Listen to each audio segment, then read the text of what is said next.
भारत स्वातंत्र्य झाल्यापासून आज तागायत कोणत्याही पक्षाने लोकसभेची तिकीट दिली गेली नाही। दुसरे कारण असं आहे की बलार समाजाला न्याय हक्कासाठी लोकसभेची उमेदवारी निवडणूक संसद भवनामध्ये जाण्यासाठी गरजेचं आहे।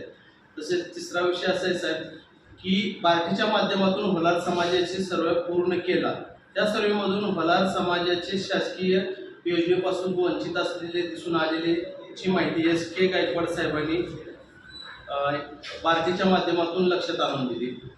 चौथा विषय असा आहे की साहेब चर्मकार विकास महामंडळाच्या माध्यमातून बलार समाज असेल, मोची समाज असेल, समाजाचे आर्थिक विकास महामंडळ समाजाचे अध्यक्ष म्हणून अद्याप प्रतिनिधी इथे नाही आहे। पाचवा विषय असा आहे की भारतामध्ये महिलावरती अत्याचार वाढत चाललेले आहे व महिला रक्षण करण्यासाठी गरजेचं आहे। उदाहरणार्थ सामाजिक न्याय विभागातून किंवा महिला न्याय विभागातून एखाद्या कराटे प्रशिक्षण असावे, जेणेकरून आताच्या काळामध्ये वर्तमान काळामध्ये पुरी कॉलेजला बाहेर जात असताना छेडाछेडीचे प्रकार खूप वाढलेले आहे, त्यामुळं तो विषय खूप महत्त्वाचा आहे।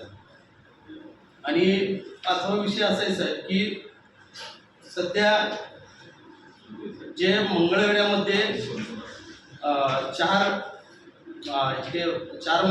अपघात झालेले आहेत, त्याच्यामध्ये 12 जखमी झालेले आहेत। बलार समाजाच्या मंगळवेढा तालुक्यात चिखली या गावी आहे आणि ते ऊसतोडी कामगार होते। त्याबद्दल खूप म्हणजे असं दुःख झालेलं आहे, त्यामुळे मी एकटा परिषदेला आलोय, सर्व दुःखामध्ये कार्यकर्ते तिथे आहेत। त्यामुळं आणि पाचवा सहावा विषय असा की डॉक्टर बाबासाहेब आंबेडकरांनी ज्यावेळेस सोलापूरमध्ये आलेले त्यावेळेस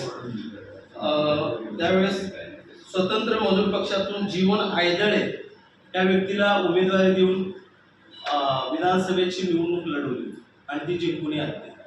धन्यवाद साहेब। काय तुम्हाला प्रश्न?